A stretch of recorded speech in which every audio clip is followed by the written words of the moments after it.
hoje a gente vai falar da banca Indepac. O que a gente sempre faz aqui? A gente faz uma análise do que mais caiu nas últimas provas e depois a gente faz questões juntos. Aqui eu acho que vale a pena você assistir mesmo se você for prestar outras bancas, porque as questões são bem compatíveis, vale a pena a revisão, certo? Vamos lá, vamos começar aqui. O que mais cai?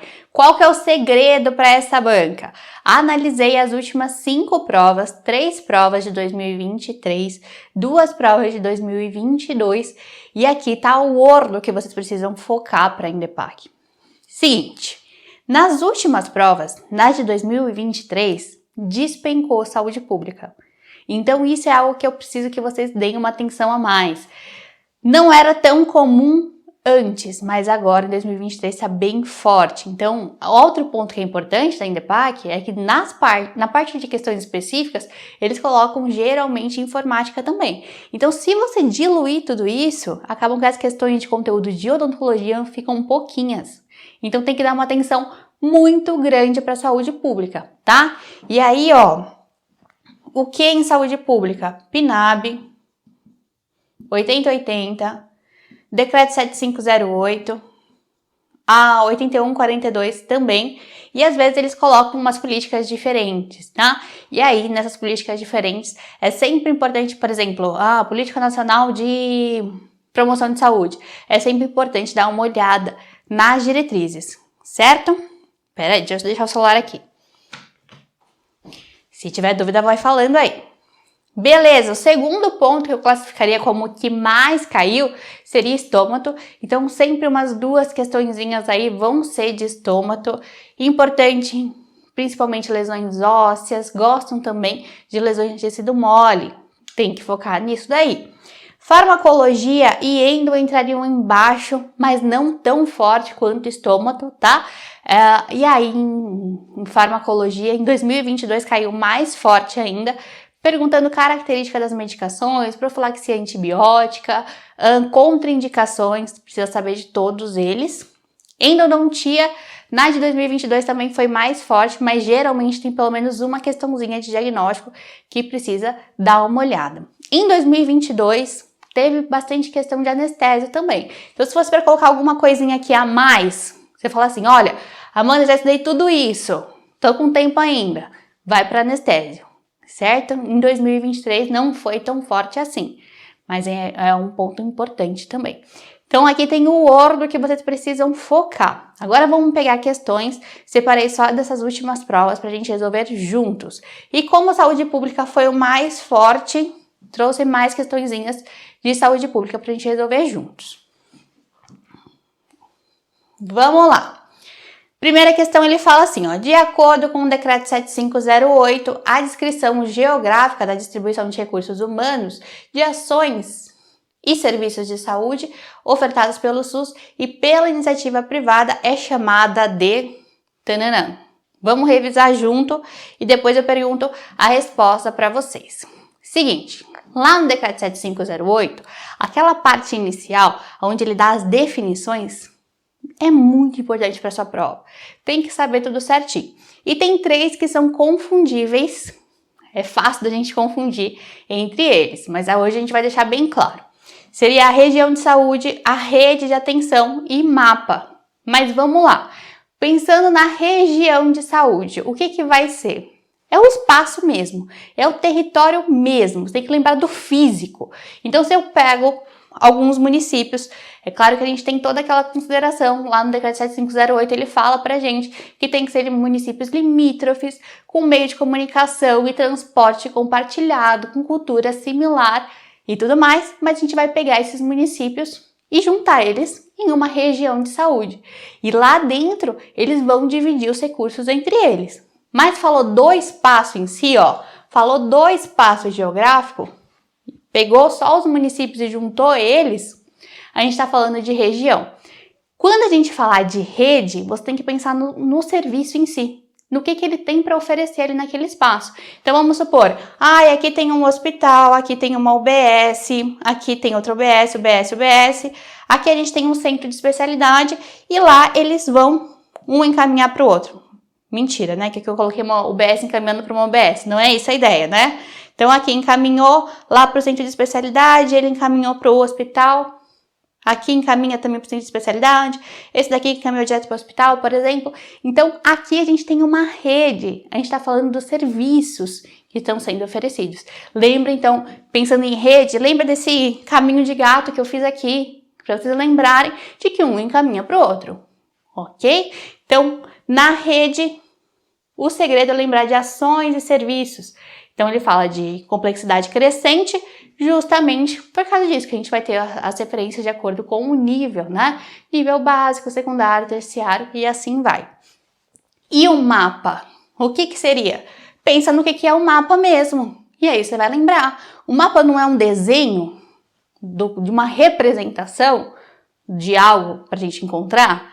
Quando a gente fala de mapa de saúde, é a representação de tudo isso que a gente já falou. Então, ele vai pegar, vai descrever a região, vai descrever os serviços que a gente tem ali dentro também. Então, é como se a gente pegasse agora esse rabisco que a gente fez da região e colocou ainda os recursos que a gente tem, coloca aí é importante, entra os recursos humanos também e entra não só o público, mas o privado também. Então, toda aquela representação, se a gente colocasse todos os desenhos aqui, daí sim a gente tem o mapa. Então, lembra que é sempre a descrição geográfica, não é o espaço, certo? Agora, a porta de entrada ele colocou lá mais para tentar confundir vocês, mas esse é mais fácil. Então, quando a gente pensa numa rede, onde a gente vai encaminhar de um para o outro, é claro que tem a entrada preferencial. Ele não pode chegar aqui e falar que vai direto no hospital fazer uma ressonância, por exemplo. Não pode. A gente tem todo um caminho para ele entrar. E justamente as portas de entrada seriam serviços para ele entrar nesse sistema. Que aí a gente teria, por exemplo, um serviço de urgência, teria atenção básica, que é o estabelecido, né? A melhor opção de porta de entrada. São 4. Atenção psicossocial e serviço especial de acesso aberto. Então, por exemplo, quando o profissional se machuca, ele usa esse serviço especial de acesso aberto. Então, seriam só essas 4 opções. Agora, vamos voltar à nossa questão, que agora fica fácil. Ele colocou que é uma descrição geográfica. Vamos começar. Nenhuma das opções? Região de saúde? Se fosse região, ele precisava falar que era um espaço. Rede. Ele falou que é só os serviços ali organizados? Não, ele falou que está descrevendo. Não pode ser. É porta de entrada? Ele falou que é o serviço inicial? Não falou. Então, só pode ser mapa. Ok? Vamos para o próximo. Se o áudio estiver ruim também, vocês vão falando. Aqui uma da 8080, ó, prova de 2023 também. De acordo com o artigo 6º da Lei 8080, ao que se refere aos campos de atuação do SUS, é incorreto Então, o que é daqui não é uma função do SUS? É isso que ele está perguntando. Executação de vigilância sanitária, executação de vigilância epidemiológica, executação de saúde do trabalhador, executação de assistência terapêutica integral, inclusive farmacêutica. E na ele fala executações para a formação de recursos humanos. Vamos lá. Aqui, lá no 8080 tem um pedaço que ele vai falar só do campo de atuação, justamente quais são as funções que o SUS tem, sem falar ainda que é uma função do município, do estado, nada disso. Só tá falando assim, ó, é uma função do SUS. Aqui eu não vou investir meu tempo em revisar todas elas com vocês, porque só nos primeiros 3 a gente já consegue responder essa questão. Mas lá no YouTube tem um aulão da 8080 que eu vou descrever todos eles com vocês. E lá eu faço algumas analogias bem legais para vocês conseguirem associar. Eu gosto sempre de falar que todo mundo usa o SUS. Então, quando a gente pega esse campo de atuação, a gente consegue ver que tudo isso a gente usa na prática e consegue memorizar. Então, eu não vou revisar todos eles, mas depois vocês assistam lá, que vai ficar bem facinho na cabeça de vocês. No primeiro, ele fala assim, ó, vai executar as ações de vigilância sanitária. Então, por exemplo, né, quando a gente vai no restaurante, come a comidinha e não passa mal, é um exemplo da vigilância sanitária agindo. É uma função do SUS. Ele organizar como que tem que ser. A geladeira tem que estar dessa forma. O alimento tem tantos dias para ser utilizado. Tudo isso tem um padrão. Vigilância epidemiológica. Um exemplo de uma ação. mapear a doença. Ver que uma doença que estava controlada, por exemplo, a poliomielite, teve um caso. Olha, essa doença aqui não está mais sob controle, precisamos agir. Saúde do trabalhador. Quando a gente tem um acidente pérfuro, por exemplo, ou quando cai, aquelas atividades mais perigosas, engenheiro e tudo mais, cai, tudo isso merece uma atenção diferenciada. E justamente tem uma partezinha do SUS só para cuidar desses problemas, né? Inclusive, eles têm até as ações de mostrar pro trabalhador quais são os indicadores ali, se a empresa está tudo certo, né? Então, é uma competência do SUS. A assistência, esse é o mais fácil da gente pensar, né? Que a gente vê sendo operacionalizado. Então, uma assistência terapêutica integral, que ele quer dizer com isso, em todos os níveis, não só no mais básico, mas todos os níveis, até a nível hospitalar, incluindo a farmacêutica. E aqui na E, é novo, né? Saiu agora em 2023, eles incluíram também a saúde bucal. Agora entra aqui nas ações. No 2, ele fala que vai participar da formulação da política e também da execução do saneamento básico. Então, tá uma prova que todo mundo usa o SUS. Se a gente olha, passa numa rua e não tá com o esgoto a céu aberto, a gente está usando o SUS através do saneamento. E aí é importante que ele vai ajudar na formulação, mas ele participa da execução também. E no 3º, ele fala assim, ordenação na formação de recursos humanos na área da saúde. Então, se a gente estuda na faculdade SUS, não é porque a nossa faculdade é legal e acha interessante, é porque é obrigatório, porque o SUS torna isso obrigatório, porque ele ordena a formação de recursos humanos. Porém, o que estava na nossa questão? E aí a gente tem que tomar cuidado até com isso, até com a nomenclatura que ele usa aqui. Então, se ele vai participar, se ele vai executar, se ele vai financiar, tudo isso a gente tem que saber também. E aqui na nossa questão, ele estava falando que ele executa a ações para a formação de recursos humanos. E na verdade o certo seria ordena, né, para ficar correto. O restante está certinho. Ação de vigilância sanitária, epidemiológica, saúde do trabalhador e assistência integral. O problema foi aqui. E foi justamente essa resposta. A maioria acertou. Mais uma de SUS, hein? A nossa última de SUS, depois a gente vai mudar o tema. Nessa daqui, de acordo com a PNAB, a longitudinalidade do cuidado se refere, exceto... Vamos fazer o seguinte, esse daqui é um pouquinho mais chatinho, a gente revisa antes e depois eu mostro para vocês as opções. Vamos pensar na PNAB. Então, é a Política Nacional de Atenção Básica. O que ela vem pra gente, né? Ela vem pra gente para fortalecer a atenção básica, para falar de tudo, como que ela vai funcionar. Vamos lembrar também que ela vai falar pra gente que a prioridade é a estratégia de saúde da família. Quando a gente pensa na estratégia de saúde da família sendo operacionalizada, fica muito fácil a gente pensar nas diretrizes. E a longitudinalidade do cuidado é uma diretriz. Vamos pensar mais uma vez, como que funciona a estratégia de saúde da família na prática? Antes, a gente tinha um médico que estava lá na UBS, no outro dia poderia ser outro, não tinha aquela obrigatoriedade de ter um médico da saúde da família que cuida daquele território específico. Agora é diferente. Agora o usuário sabe quem é o médico dele. Ele é acompanhado sempre pelo mesmo médico, pelo mesmo enfermeiro, pelo mesmo agente de saúde. Agora as pessoas continuam o cuidado dele. E qual que é o grande benefício disso? É justamente essa continuidade. É justamente a gente conseguir acompanhar. Então pensa, por exemplo, um paciente que tem várias doenças, que toma vários medicamentos. A complexidade que seria cada dia ele ir na UBS e passar com uma pessoa diferente. A chance de erro é até maior.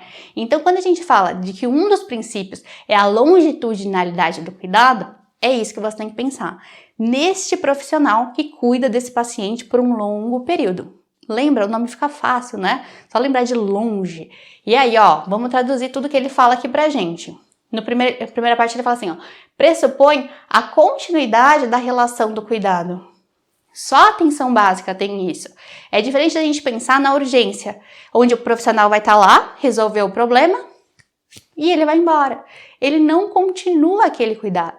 Agora, quando a gente pensa nisso sendo operacionalizado, ele vai lá na UBS, ele vai ser atendido naquela atenção básica e depois você vai continuar essa relação, porque é você que cuida daquele paciente, né? Isso estabelece também a construção de vínculo. O vínculo também vai ser outro conceito muito importante da PNAB, que é justamente isso que eu falei para vocês, de o profissional reconhece que aquele indivíduo faz parte da sua responsabilidade e também o usuário sabe quem é o profissional dele. A responsabilização, que é a gente justamente pensar que você é responsável por aquele indivíduo também ao longo do tempo, de modo permanente e consistente. Daí ele fala aqui que acompanha os efeitos das intervenções em saúde.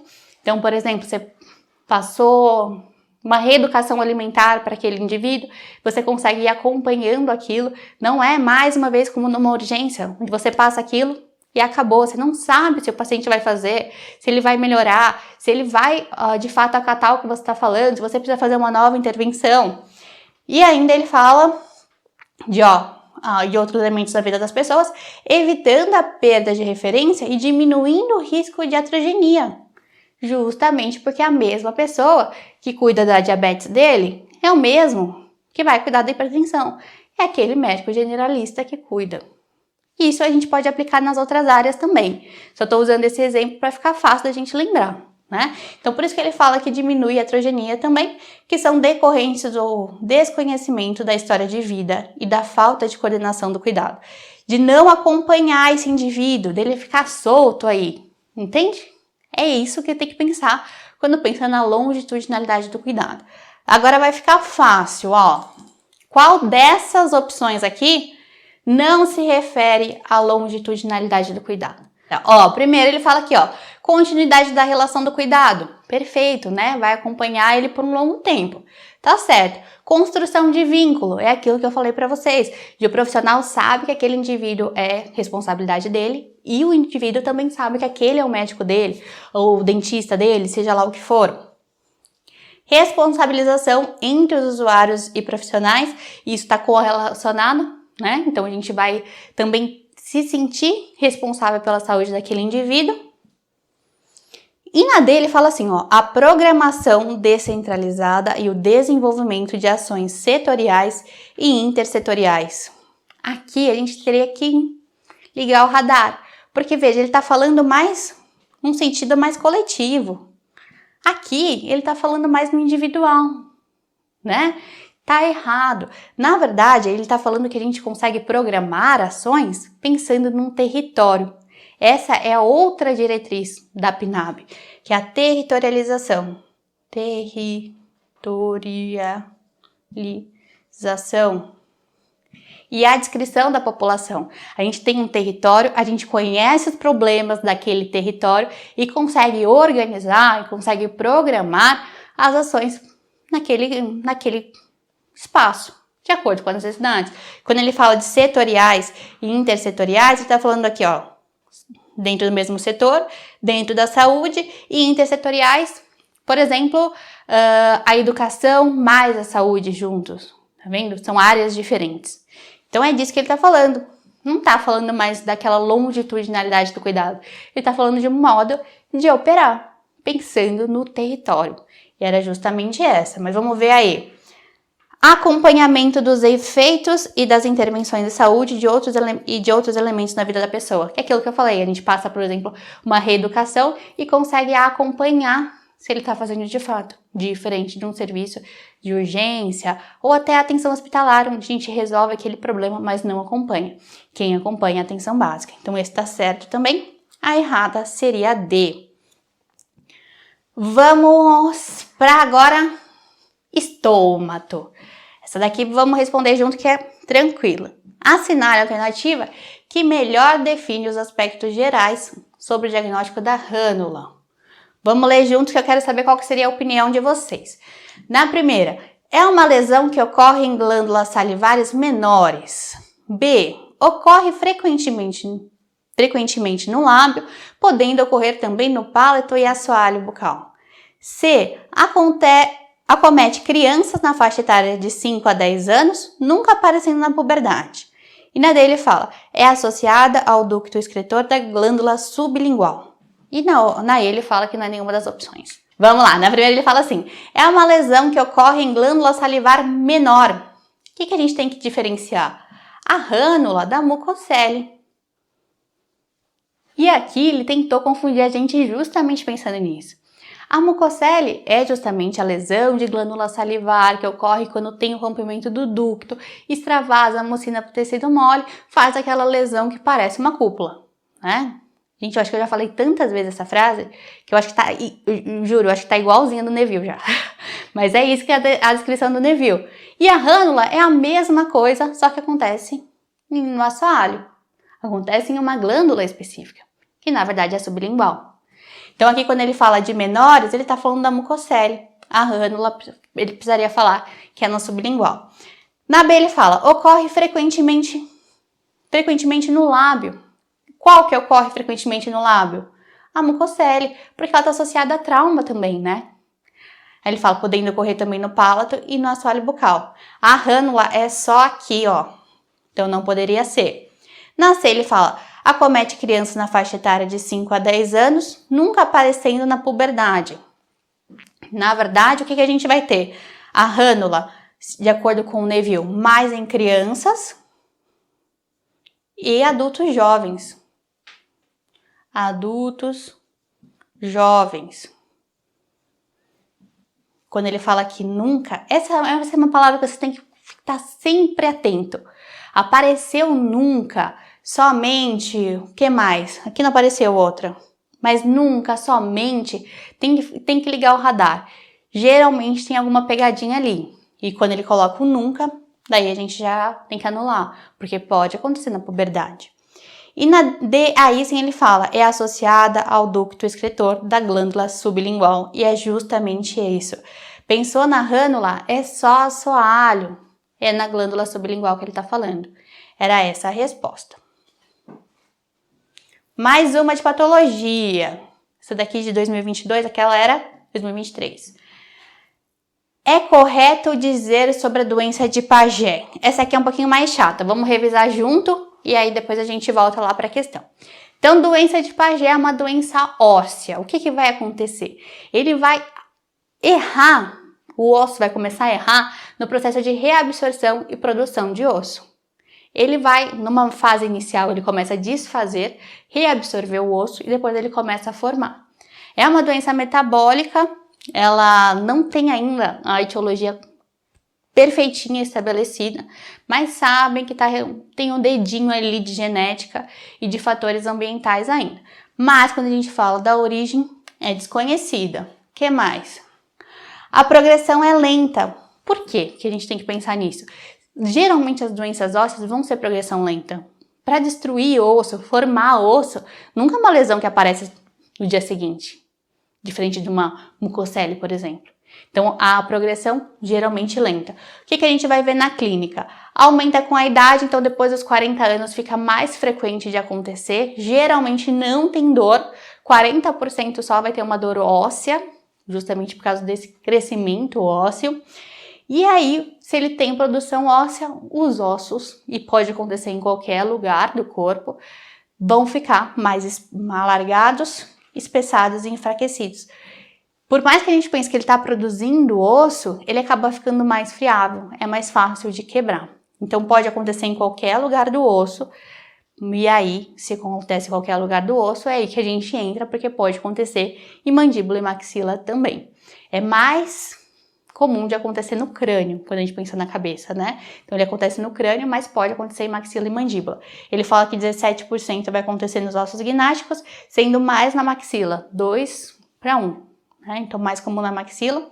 E como que ela vai acontecer? No estágio inicial, primeiro ele reabsorve. Depois, ele produz osso. Então, fica com aquele aspecto, não é um osso completamente denso, porque teve períodos de reabsorção também. Então, é um padrão do que a gente tem nas displasias ósseas. Aquilo que a gente chama de aspecto de floco de algodão, justamente porque reabsorveu e produziu. E aí pode acontecer também no crânio. Eu trouxe 2 imagens aqui, ó, pra gente ver. Tá vendo que fica com esse aspecto borradinho? Porque reabsorveu e produziu. Pode acontecer no crânio.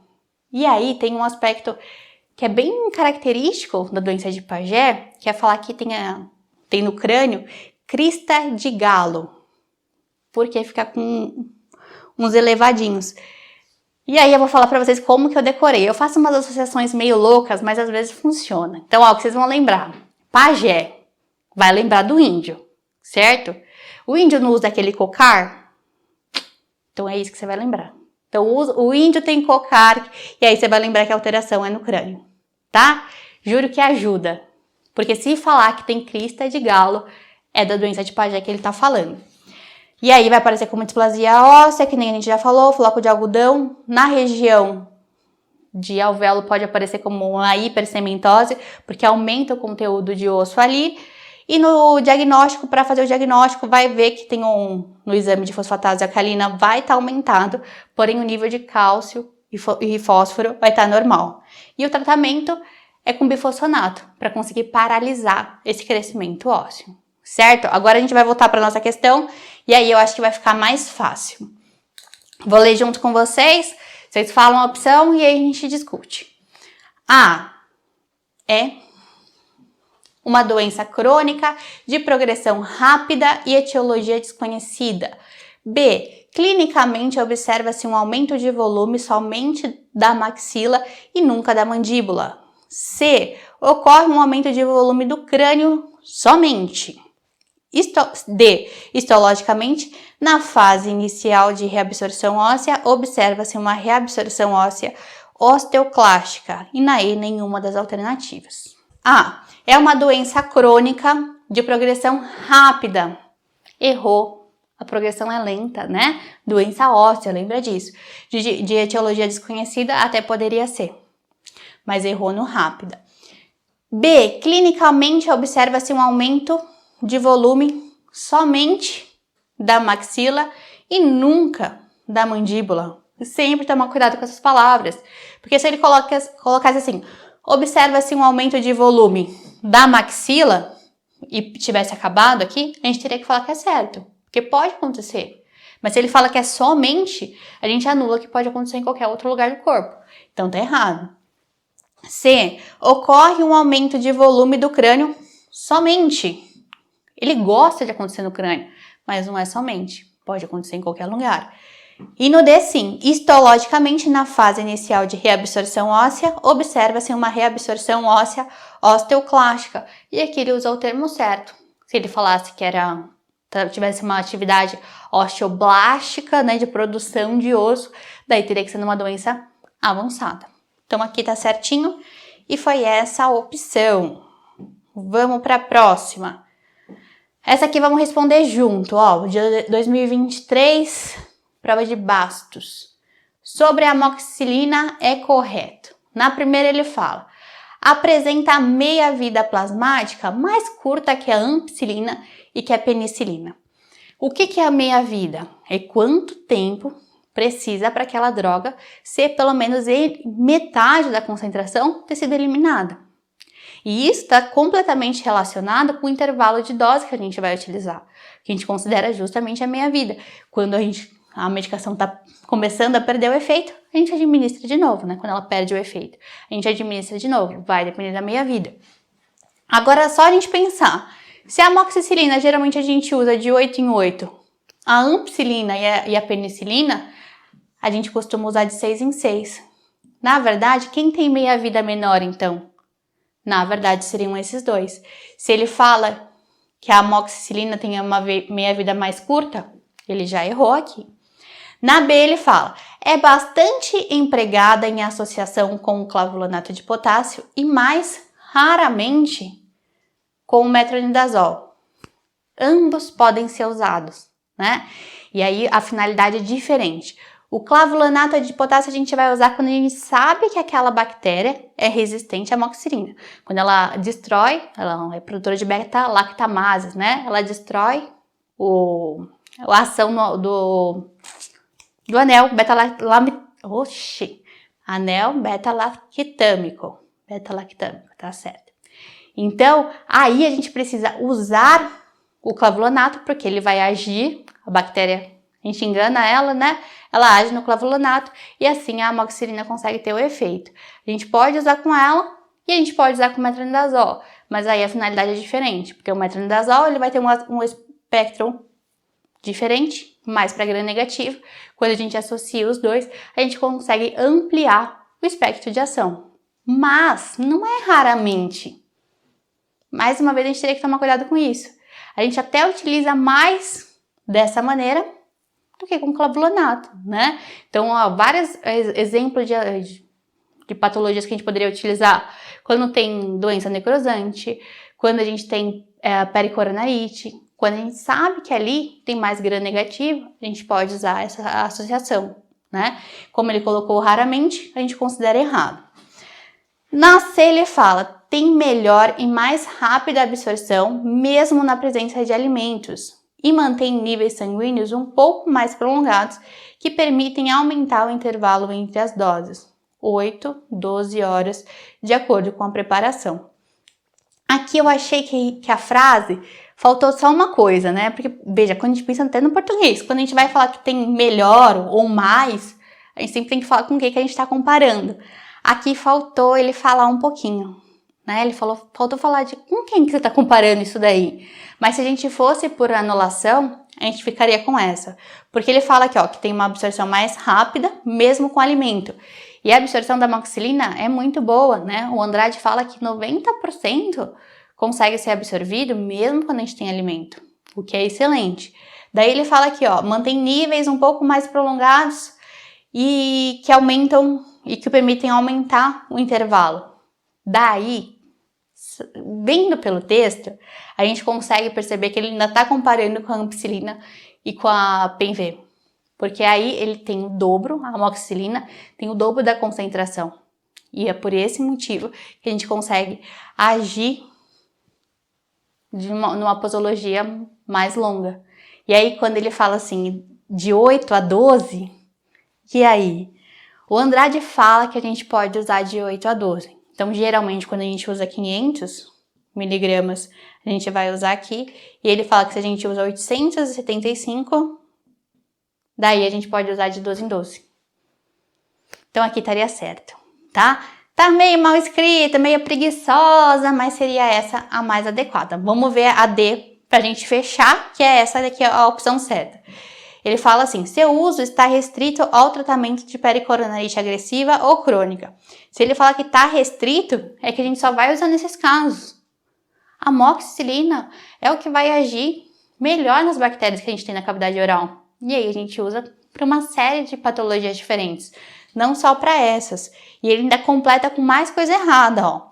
Como alternativa aos pacientes alérgicos a penicilinas ou que apresentem efeitos adversos ao metronidazol. Se o paciente tem alergia à penicilina, ele tem alergia à amox. Daí a gente não poderia usar. Não seria uma indicação, né? Então essa daqui estaria errada também. Melhor opção seria a C, ok?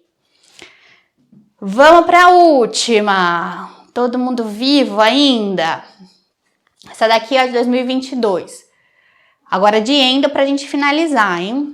Podemos apontar como características da pericementite apical aguda. Vou ler de novo. Podemos apontar como características da pericementite apical aguda. E aí ele coloca as características. Vamos relembrar rapidinho as características. Trouxe aqui, ó, uma colinha do COI, do caminho da polpa. O que ele fala pra gente? Na pericementite, o que já aconteceu?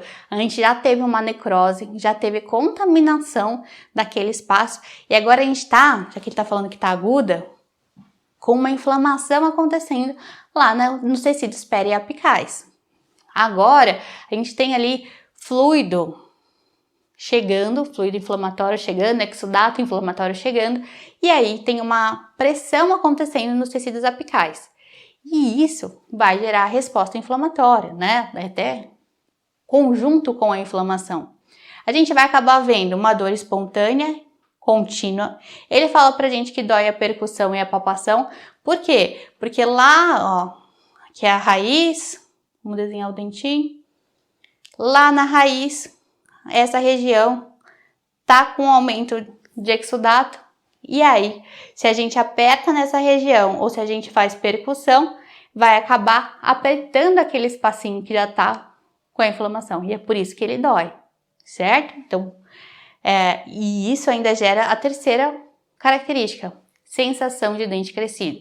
Falou de sensação de dente crescido, é muito característico da pericementite ou periodontite apical sintomática, periodontite apical aguda, é tudo a mesma coisa. É justamente, mais uma vez, por causa dessa inflamação acontecendo no ápice e gera a sensação de que o dente está sumindo, porque tem conteúdo ali embaixo. E ele fala que tem uma ausência ou discreta mobilidade. Se tiver mobilidade, é mais uma vez porque essa região está afetando a ação dos ligamentos e acaba gerando a mobilidade. Se a gente fosse, é comum na prova eles colocarem para a gente confundir com abscesso, porque as características são muito parecidas, né? Tanto o Cohen quanto o Siqueira e Lopes, ele fala que é confundível com o abscesso no estado inicial. Mas qual que é a diferença que a gente teria aqui?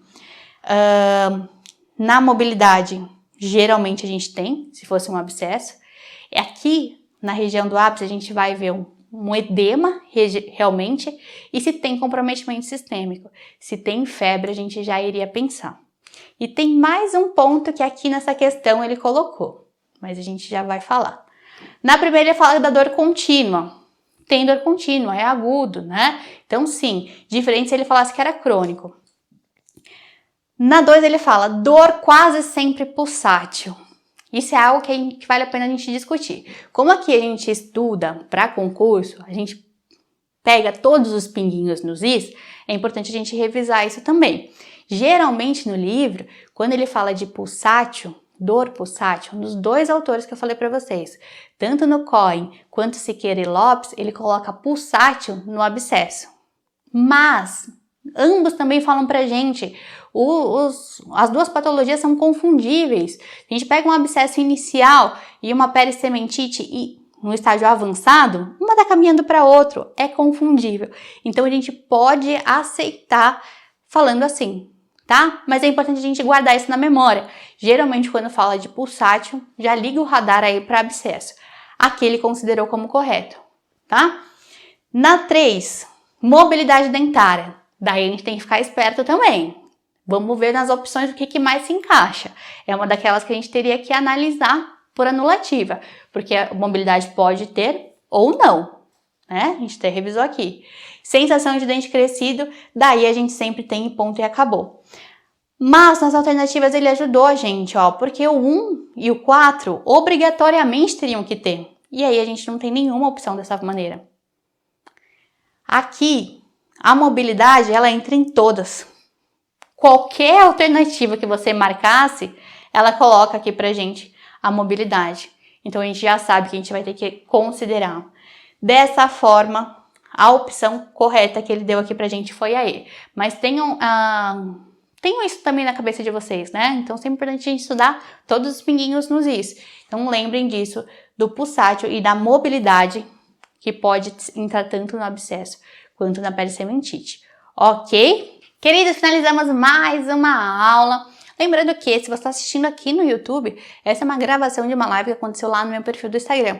Toda segunda-feira, às 8 horas, eu entro ao vivo e faço um aulão que os próprios seguidores escolhem. Então, se você não está lá, você está perdendo. E aí a gente intercala resolução de prova e aulão.